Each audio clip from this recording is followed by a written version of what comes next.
Welcome to another episode of Growth Hacker TV. I'm Bronson Taylor, and today I have Chris Neuman with us. Chris, thanks for coming on the program. Thanks for having me. I appreciate it. Yeah, absolutely. Now, Chris, you are the founder and principal at Crow Metrics. And tell me if I'm wrong, Crow stands for Conversion Rate Optimization.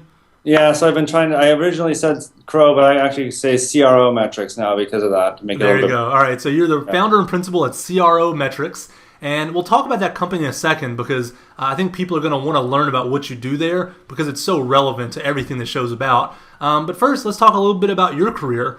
I noticed you've had quite a few different roles at different companies doing marketing and growth-related things. So walk us through a little bit about you. It looks like you started at Spinergy back in the day and then kind of move forward and tell us up to CRO Metrics. Sure, yeah. So I've been a bike racer for a really long time, and Spinergy was the first pre-built bike wheel company. They made these really neat carbon fiber aerodynamic wheels, and coming out of college, it was sort of the dream job. It's like if you were into basketball, being able to work at Nike and sell shoes to Michael Jordan. So it was a great job, and worked there for 4 years and sort of sat out the dot-com bubble, and then learned a lot of the basics of marketing and product management because this was early internet days, and so there was a lot of offline things. Mm-hmm. So learned the basics there. They were also a venture funded company, so learned a little bit about how VC things work.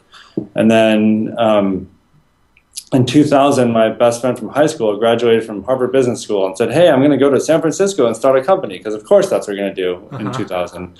And so that took about 10 seconds for me to decide to go with him. Because I was living in suburban Connecticut, and came out here, joined a company that blew up after 6 months or so in the first crash. Then started my first company with a friend of mine from college, and it was called Amigo. It allowed you to copy your file settings and email onto those USB drives that were just coming out. So I was a product guy, or I guess I was everything except engineering. And so that was a success. We had a great column by Walt Mossberg and all this amazing press, and we ended up selling that company. And then the second company was sort of a second-time entrepreneur mistake where we were going to try to take on the cable companies. So we started around the same time YouTube did with different assumptions, and YouTube won. But one of the big things that came out of that experience was building something that nobody wanted. So we spent 2 years building this really fancy, amazing interface with all kinds of great technology, but nobody wanted it. So then all the lean startup stuff started getting popular. And after those two startups, I started doing a little bit of consulting, and it was focused on product management. But I realized that people who are outsourcing product management were fit into one of two categories. Either they were sort of broken companies that didn't know what they were doing, or they just needed a little side project, skunkworks type project. Mm-hmm. So then 2008 came along and got a job, and then that company went sideways, and so I joined another company as a general manager, and they were just really small, and started growing them and employing a lot of these kind of lean startup and growth hacker techniques that have come out, and it went really well. We grew by a factor of 5 in 18 months. It was just 10% per month, cranking out the growth. Mm-hmm. So at that point, I looked at it and said, I did okay starting companies, but this building companies has been really fun, and I've enjoyed it a lot, so I'm going to start doing more of that. And so started doing CRO metrics in earnest over the past 2 years. So yeah, well, tell us a little bit about CRO metrics. Do you guys go into a company who is trying to grow and kind of guide them, teach them, or is it something different? What do you guys do with companies there? Yeah, so when I got started, I just sort of I wasn't even calling it CRO metrics at the time. It was just me doing consulting. But then got in touch with Sean Ellis.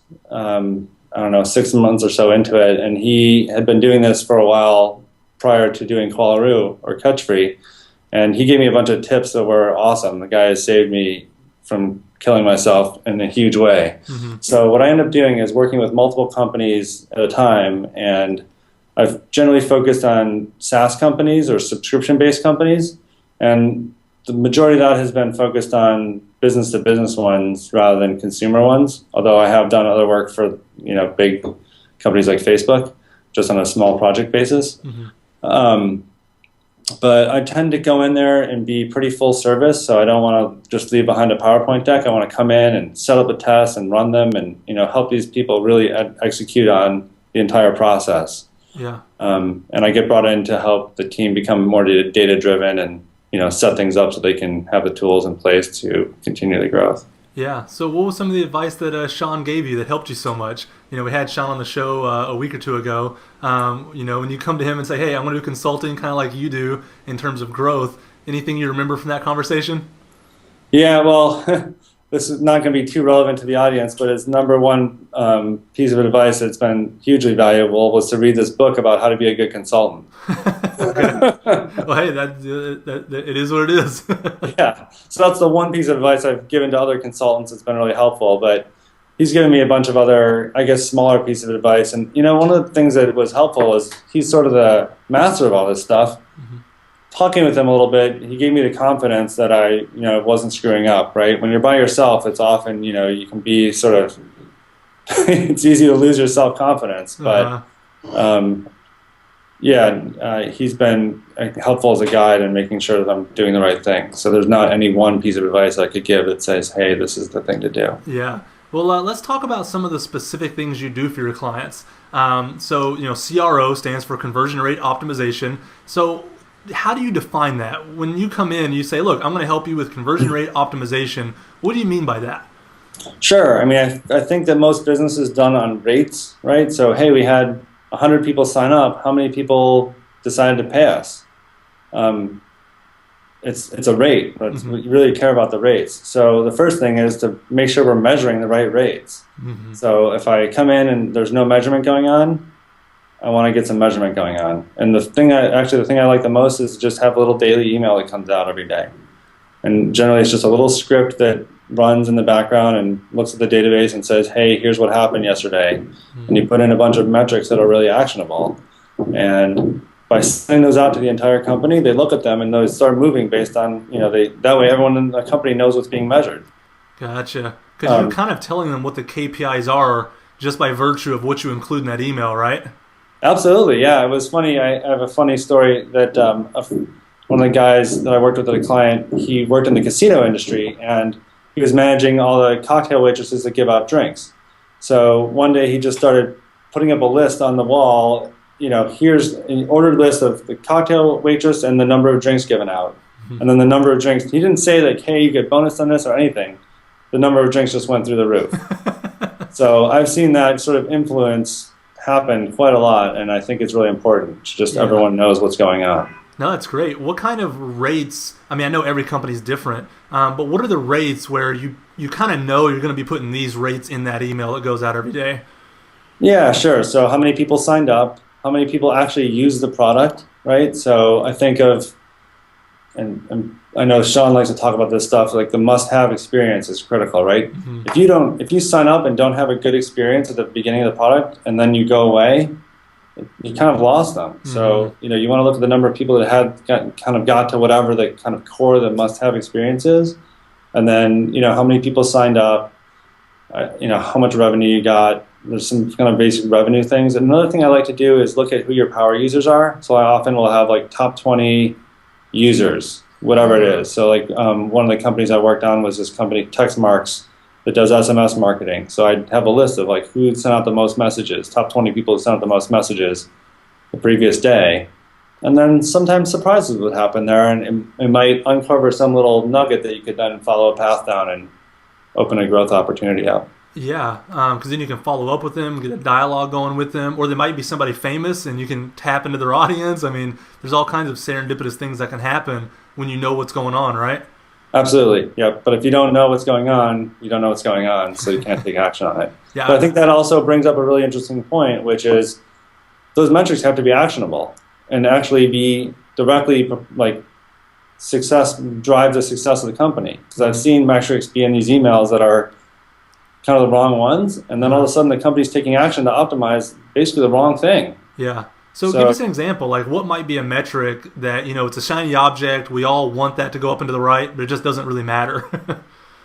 The favorite one is page views, and I've seen that. Like, oh, hey, the page views went up on this, widget over here really fast. Great. Like, everyone, let's do this. Like, oh, wait, actually, it just went up because there was an error in the server or something like this, right? Gotcha. All right. So you really want the metrics that drive your business, that drive the bottom line, that drive, the rates that matter. Yeah, and I think one of the biggest things I've seen is connecting a marketing sign up to a paid customer. And this is particularly important, I feel like, in B2B stuff, and especially SaaS, where you have a long payback period. Mm-hmm. Where e-commerce, you buy something, you know the person came and bought something. Well, SaaS, you generally sign up and use it, and the payback period's over a long period of time. So that makes it really hard, because if you're acquiring people through AdWords, well, did that AdWords ad turn into an actual paying user? Often those two events are not connected in the database anywhere. Yeah. And you have marketing be incentivized in the number of signups they get. Well, when that happens, you optimize in the number of signups. Well, that may not be, paying customers, unfortunately. I've seen 10x differences in customer in conversion from sign up to paid based on channels. Gotcha. So when you uncover this, it can make a really huge difference in the business, because you shouldn't be spending as much money on the one that's converting 1/10 out of the other one. Yeah. So just to make sure everybody's clear, because I think what you just said is super important. That different channels, they work differently. They, you might have an AdWord channel and it's converting at a really low rate. So you're spending a bunch of money getting a bunch of signups, but it's not actually making you money on the back end. You may have some other channel that's performing really well, but it looks the same in terms of signups, only they stay around longer and actually become paying members. So if you don't break down what's going on by channel, you're not actually getting the metrics that matter, right? Yeah, so maybe we could turn that into a story really quickly. Yeah, absolutely. Let's say I, put this interview on CROmetrics.com or growthhacker.com, which is my blog, right? Now I go and look at where are my leads coming from for people who want to hire me as a consultant. Well, maybe the people that are watching the TV show, and maybe someone reaches out, maybe those are converting and turning into customers at a 10 times better rate than those of people who, if I bought an AdWord that said, conversion rate optimization consultant or growth hacker, AdWord, maybe that's not doing as well. So being able to track that is really critical.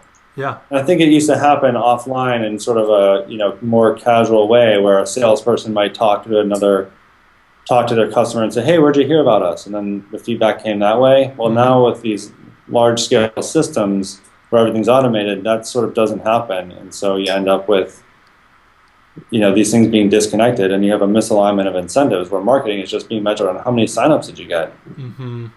No, that's great. I mean, actually right now on the back end of Growth Hacker TV, every single person that becomes a member, we know what their first introduction to our site was. We know the first time they came to our site, where they came from. We know if there was a campaign that was a part of it. We know what the referral URL was. Like, we have all this data, so we can look at our membership and say, look, on a percentage basis, 29% are coming from this channel, and their lifetime value is X, as opposed to 11% from this channel with a lifetime value of Y. And so we have the data to work with. But that's so important for every business to know what channels are working, not just that something's working. Right. Yeah. I mean, you're way ahead of the curve compared to almost all companies. And we built that in-house. It wasn't hard. That's the thing to realize too. Like, it wasn't difficult what we did. Our engineers spent a couple hours one day after we brainstormed what metrics do we need for the channels. And it could still probably be better, that we could still build it out more, but it wasn't like it took us weeks of recreating some massive analytics platform. It was just a simple little thing on the back end that gives us so much insight into our own users and into their metrics. And I like what you said about the email, because we have some things emailed to us every day, but not quite what you said. And I'm going to start implementing that. I'm going to think through, all right, what are the metrics that I want the team to have every day? And I want that email out every day. So that's a great insight that I'm going to take away already from this interview. Now, you talked about on your website, CRO Metrics, some of the things you do to really help the conversion rate optimization for people. And one of the things you mentioned on there is the user experience. So if you would kind of define user experience for us when you go in, you try to help somebody, and what do you do to make the UX great? What are some of the things that CRO Metrics will really employ there? Yeah, so this is sort of comes out of my background's in product management. So I'm always tempted to dig further into the product, and I probably should as a consultant. But I've got a heuristic that I've got now, which is the new user experience. Or now they're starting to become this little Silicon Valley term of NUX, NUX, for new user experience, which is actually critical. Right? I touched on it earlier, where we said, okay, if the person comes in and doesn't have a good experience, that's not great, right? They're unlikely to, they're much less likely to buy. Mm-hmm. So focusing on the new user experience is just absolutely, in my mind, critical. Mm-hmm. And it goes back to spending 2 years of building something nobody wanted, right? If I had just spent 1 month building the new user experience, I could have found out that nobody wanted it, right? Mm-hmm. Didn't matter. Nothing else mattered after that. So I've developed a process that actually can accelerate that really quickly, mm-hmm. And it looks a little bit like this. So there's this software package called Azure, AXURE, which allows you to make clickable mockups. And so I can literally just mock up something. It doesn't have to be particularly fancy. I don't need a designer. I can just do kind of crisp, crappy graphic design, cut and paste, and build the kind of V1 of the experience, and then it's clickable enough, it looks real enough that people will perceive it as a real website, mm-hmm. and then what I'd like to do is run it through usertesting.com. So, or there's a couple of these, UI I think is out now, but I've used user testing for several years.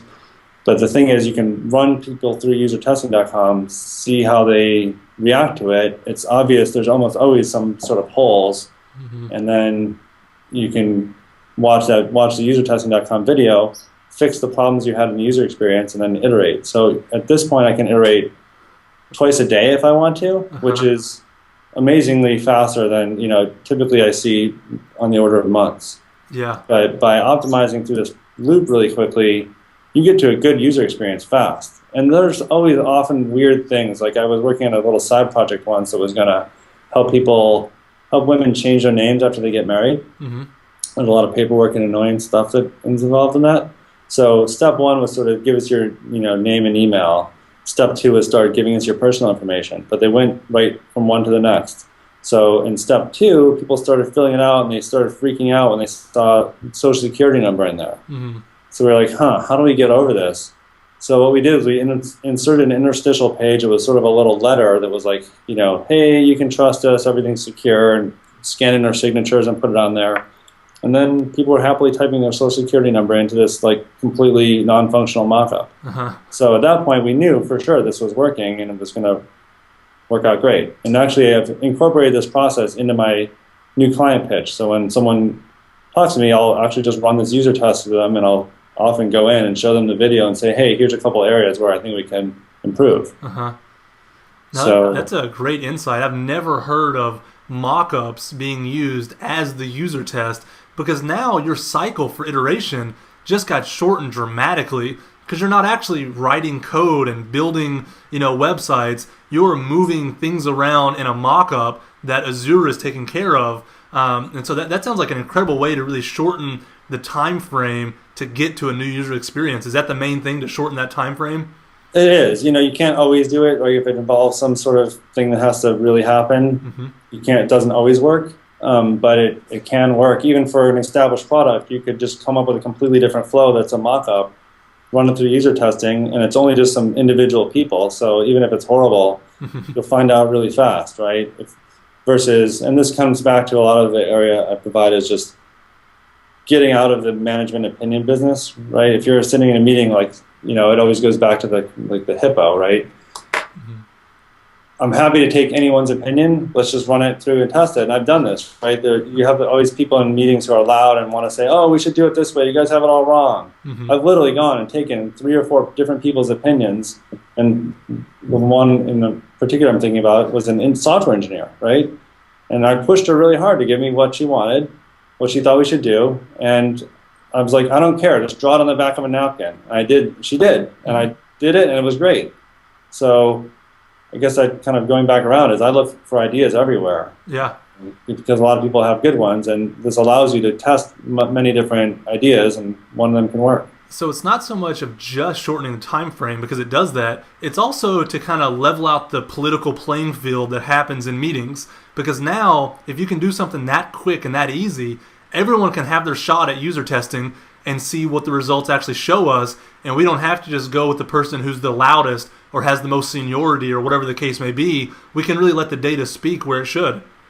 That's right. And, I always like to try to test everyone's stuff because the guy who's the loudest or the highest or whatever, when they see the results that aren't good, they learn, right? Mm-hmm. It's kind of humbling. So then all of a sudden it reorients things around, okay, well, now we have this data, let's start, going after it. And it's pretty interesting because the people who I found are the highest performers or the highest performing CEOs tend to take that humble pie really well and be excited about it. Mm. Versus being like, oh, I don't want this thing that's going to conflict with my opinion, so get out of here.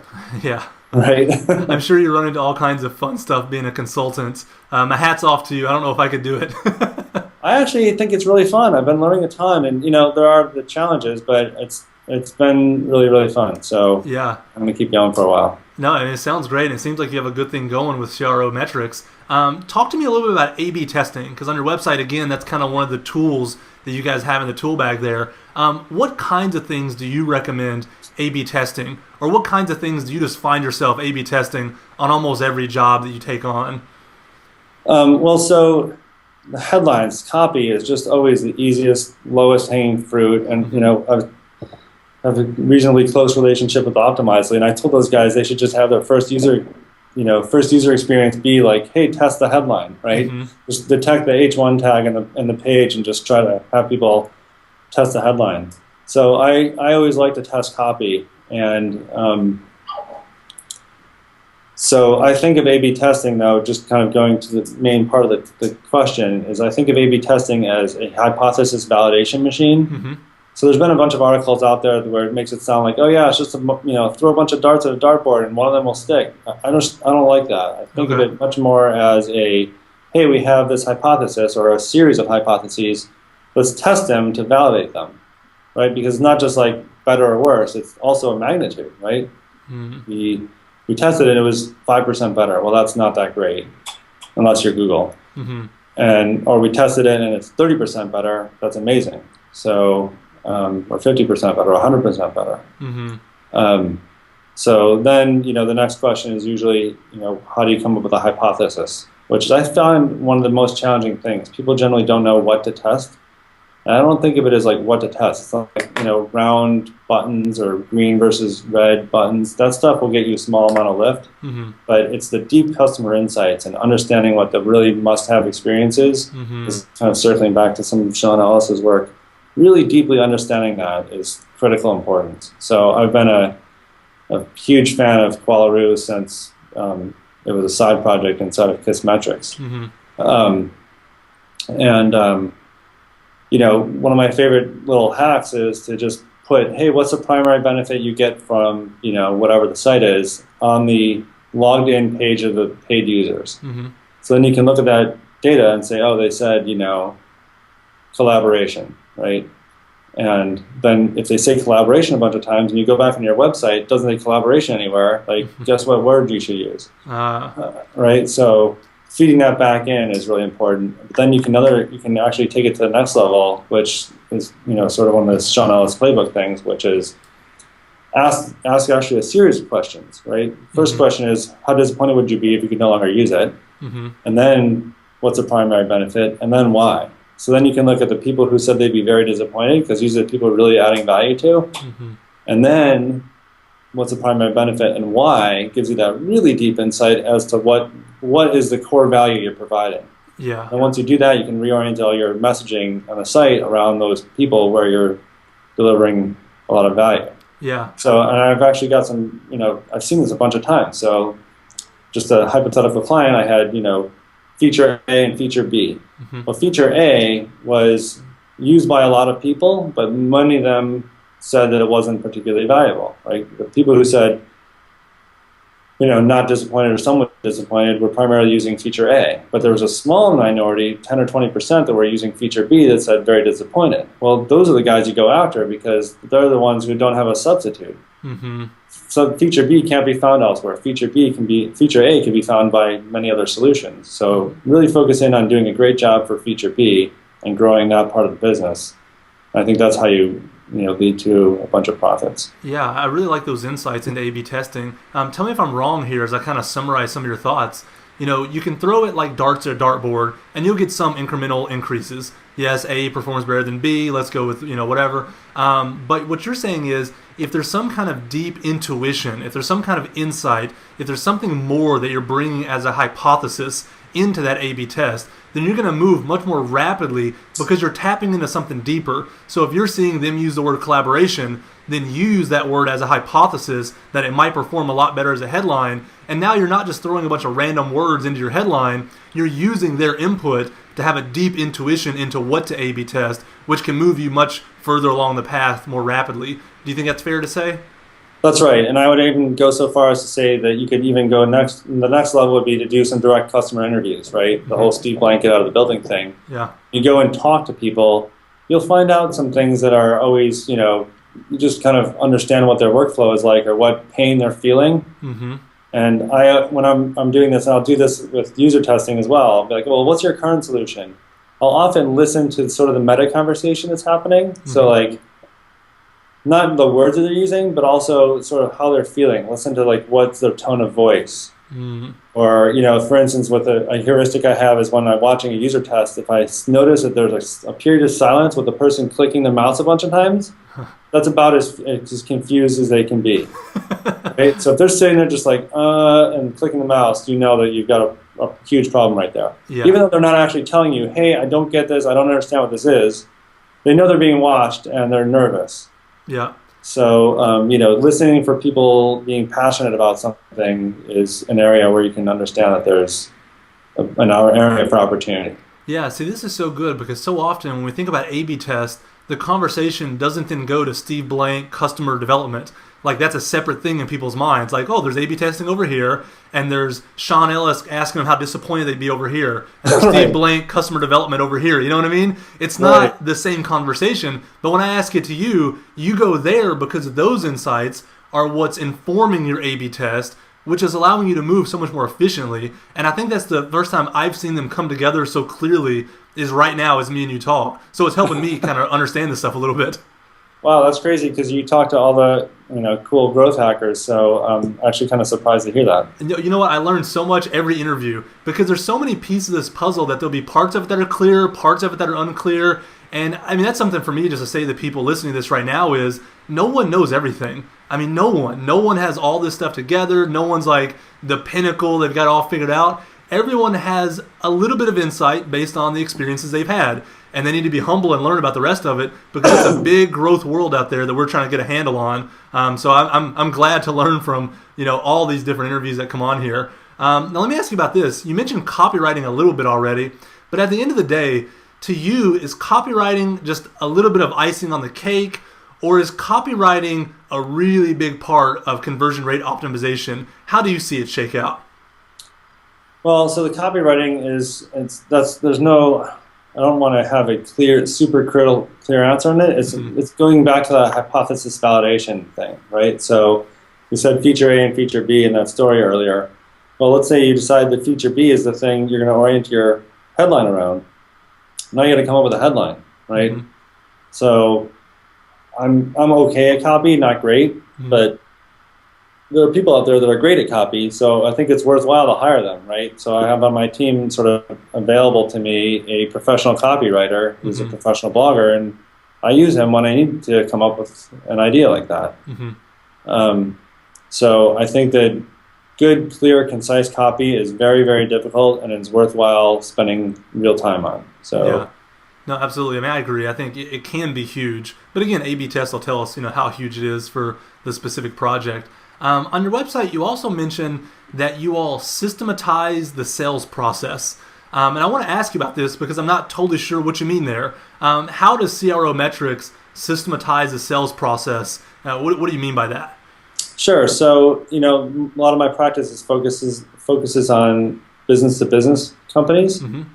And The sales process varies in a lot of these companies. I've seen everything from super sales team heavy to no sales team at all. So it's a matter of figuring out what the sales process actually is and how you can optimize it. Mm-hmm. And we've seen the growth. Marketo just had their IPO, so the kind of enterprise stack these days is Marketo Salesforce. Mm-hmm. And those two don't play that well together, and we've got all these data problems and trying to get everything working right. So getting the system, I guess what I go back to there is which leads go to sales, which leads just get nurtured internally. What does the sales process even look like, right? Probably 10 years ago, it was much more about marketing, getting leads for sales, who then goes out on the road and closes them. Mm-hmm. As we move forward, I feel like the product has to speak a lot more for itself. A lot of the sales process just happens in the product. Mm-hmm. People have to use it, and what they're not as much into talking to a salesperson to find out more about what it is based on a brochure, but rather just, hey, let me try it out and see how it works, and then they'll be willing to pay. Mm-hmm. So putting some metrics around what the sales process looks like and helping the internal team systematize that whole thing is an area that I like to focus on. Yeah, it makes me think a lot about the conversation I had with Mike Volpe. He's the CMO of HubSpot, and he kind of defined it as like a machine, a customer acquisition machine where you understand the pipeline. And so that's kind of what you're getting at, is like really understanding the flow from point A to point B to point C, how they go from an unknown, person on the internet all the way through to a user who loves your product and, recommends it, and really systematizing that and not letting it be an accident, right? Absolutely. Yep. That's exactly it. And, HubSpot is just amazing at this. Yeah. So I admire all the work that they've been doing on making these tools available to people. I think they're great at it. Yeah. So let me ask you this, besides kind of what we've talked about already, we talked about the user experience, we talked about A/B testing, copywriting, systematizing the sales process. Those are some of the things you do for clients. What are some things we've left out maybe, or have we? Are there any other things that are like, well, we do this a lot of times too for people, and we do this a lot of times for people. Is there anything else in that mix of like fundamental tools that you bring to the table with your consulting? I think we mostly covered it. Really, it's first triaging what's going on, what data is being collected, Mm-hmm. then working to understand the customer's needs deeply, and then validating the hypotheses. And basically, the things kind of go one or two ways. One is either the company's not doing well, and there's a lot of reasons for that. Mm-hmm. But when things go well, what happens is you just keep peeling the onion back.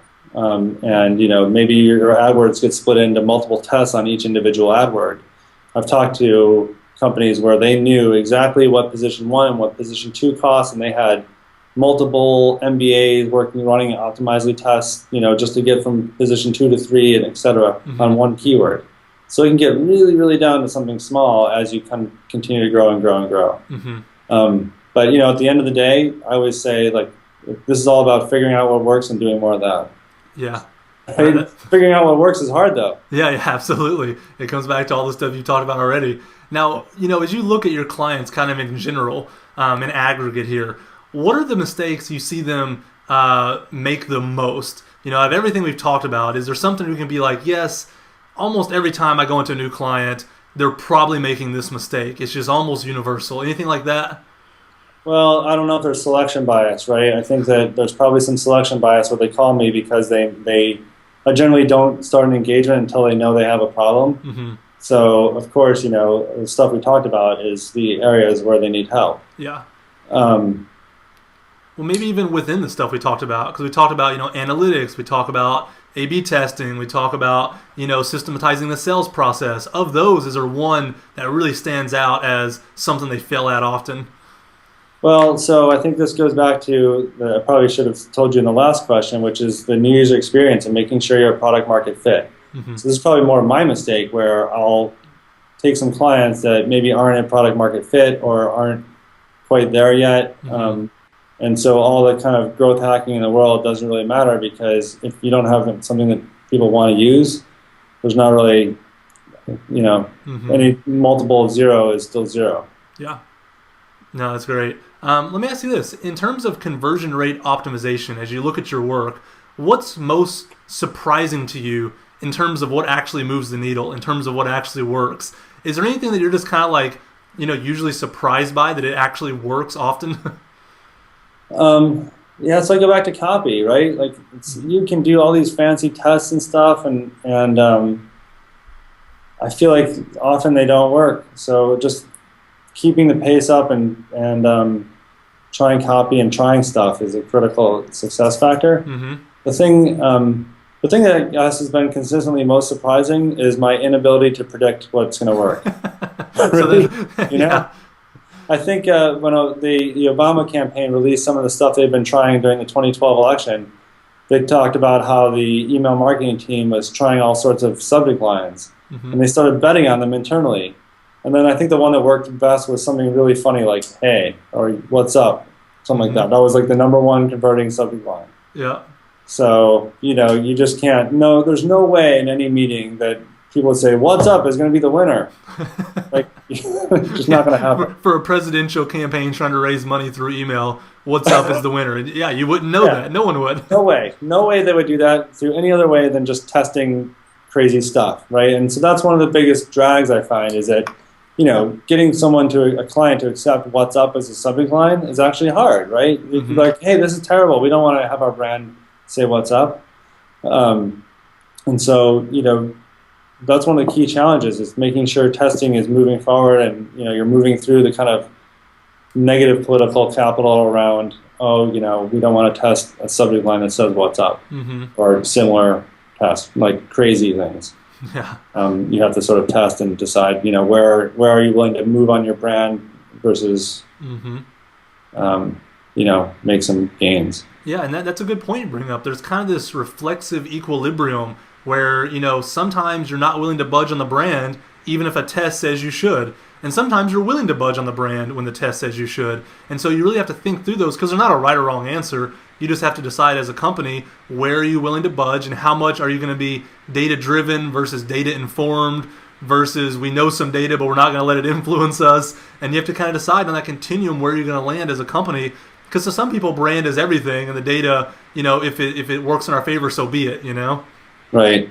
I think the main thing, though, is to just keep it going, right? Keep the pace up. And actually, I found that that's one of the biggest surprises for me personally is like just the challenge of continuing to keep the pace of testing up all the time. I've had to develop all sorts of systems to keep the pace up, and so that there's a good flow and a checklist and everything's done right. Yeah, we've had people on the show that they went to the extreme even of every morning they would have kind of a stand-up roundtable discussion about what they were going to test that day. And by the end of the day, they talked about how well it went. And they were literally iterating every day. Is that how rapid you try to make things when you can? Or is that even too extreme for you? I generally don't have that sort of traffic available to me. So it's usually on the order of a week is each test running. But, that whole notion of having a stand-up meeting is sort of like the beginning of a checklist. I think about things in terms of checklists, right? So the stand-up meeting is sort of like a review, a pre-checklist meeting, a pre-flight briefing sort of thing. We do that, right? I have a weekly call with the other guy I work with here, and we actually hired an assistant whose only job is to make sure that nothing falls between the cracks and keeps moving. Yeah. You've used the word checklist a few times. Have you read the book Checklist? Yeah, I just got done with the Checklist Manifesto book, and I've got my pilot's license, and a lot of that stuff came out of checklists, and I just think I just have started incorporating them in my personal life, and they're just, I think the thing is that people feel like they're above them, like, I don't need a checklist, I can get through this. But I know from flying that, you want to make sure that the landing gear is down and everything's set properly. I've been an increasingly big believer in checklists. Yeah, that's great. I mean, I would love to see kind of a set of checklists for growth hacking. Like, all right, here's a set of checklists for this procedure and a set of checklists for that procedure. It'd be great, for someone to create those, or, maybe we can as a part of our product, who knows? Because I'm a big fan of checklists as well, and just moving through these things that may seem basic, but making yourself check them off allow you to avoid really stupid, costly mistakes. Yes, yep, and I've got a checklist for running an A/B test now. But it's been developed iteratively by making some mistakes that made me look really bad, and I didn't want to do that again. Yeah, They're like really dumb mistakes. Right? Yeah, and like in that checklist, one of them might be make sure you have X amount of traffic so that it's a valid statistical test. It's like, because we always want to rush, but if there's something in there making you stop and you're like, all right, I do need a week, a day of traffic won't work, then it forces you to wait out the week to get enough traffic. I mean, just any little thing like that could be super helpful in a checklist. And there's been this movement, it seems like, to really put the processes of your company in checklist and put the operating procedures and documents for how you're going to do things. But a checklist is almost like the most succinct essence of that, and to have that just for growth itself could be, I think, really valuable. Yeah, I've thought pretty hard about it, and I'm moving towards systematizing this enough that maybe other people would want to use it. But yeah, for now, I've got to make it systematized for myself. But I think the main thing that checklist does, and we see this in the aviation industry, if you think about it, flight crews don't fly around together as two teams. It's the captain and the co-pilot. They may have never flown together. So here they show up in a plane.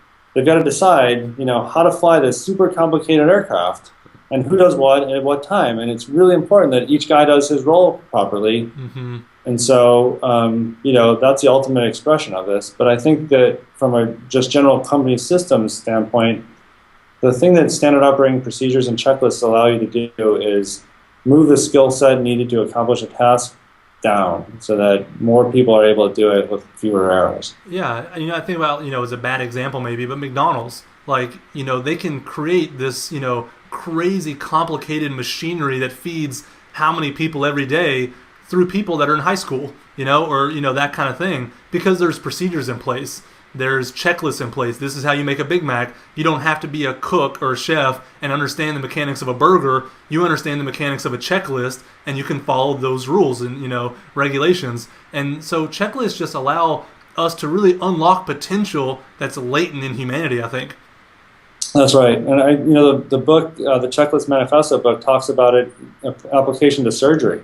Yeah. Right? Now talk about something complicated. Yeah. Right? The opposite of McDonald's, and yet it still applies.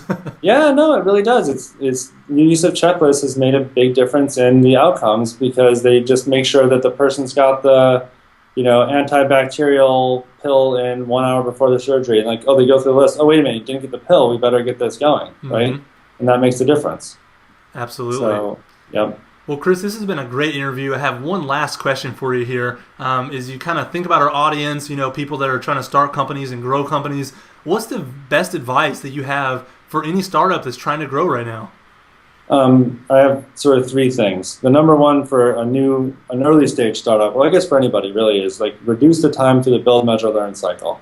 Okay. Right? So that makes a bunch of assumptions where you're actually using a build, measure, learn cycle, right? A lot of companies don't want to measure and don't want to learn, they just want to build. So use the build, measure, learn cycle, then reduce the time through it, right? We talked about how we use the Azure and user testing to optimize the first-time user experience. So that's number one. Number two is systematize your processes. So you have standard operating procedures. We just got through that. And then the third one, this applies to the non-engineers out there, is just go learn some basic SQL. That has been by far the biggest competitive advantage I've gotten over other marketing types in the last 2 or 3 years. Just, you don't have to be a SQL wizard, just know how to get the basic information out of databases. And that's really helped because there'll be a bunch of internal emails going back and forth that I'll just settle with a 30-second query. This applies to 1% of the people, so let's not even bother with it. Right? So now we've stopped a bunch of email chains. So just knowing that really basic skill has been super, super helpful, and I would recommend that to any marketer that wants to do this stuff. Well, this has been an awesome interview, and I think that's great advice to end on right there, Chris. Thank you so much for coming on Growth Hacker TV. Sure thing. Thanks for taking the time.